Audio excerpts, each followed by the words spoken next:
Dans cet ouvrage, Stratégie appliquée à l'audit des systèmes d'information de Alphonse Callier, l'auteur détermine les objectifs des systèmes d'information qui sont offrir un ensemble de services métiers et gérer la communication vers les utilisateurs.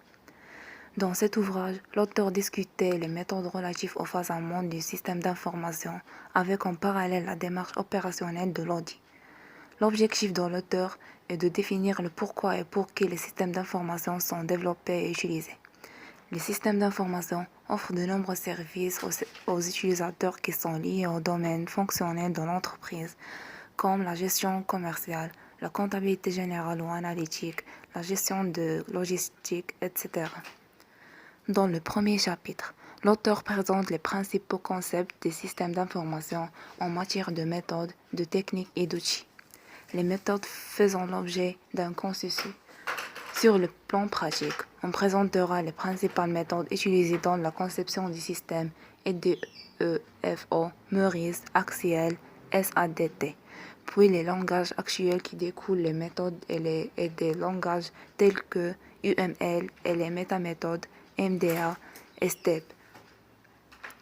Ce livre détaille plusieurs cas réels qui abordent les difficultés pratiques de manière progressive sur le point de vue technique et organisationnel. Pour le cas premier,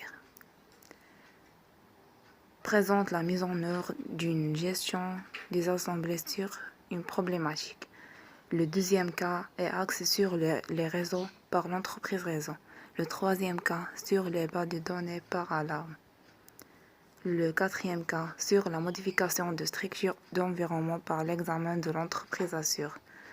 Pour le cas 5, qu'on a lui apporte sur l'étude de l'entreprise système, le cas 6 sur la sécurité avec le développement de l'entreprise sécurité.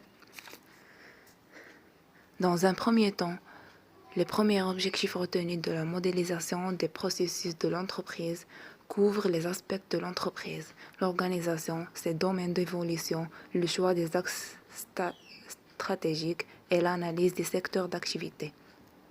Dans un second temps, il concerne la mise en œuvre des processus.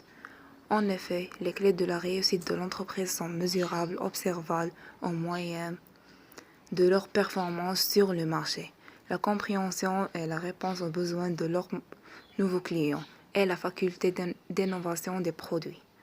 Enfin, la sécurité et la sûreté de fonctionnement sont des composantes de la conception des systèmes.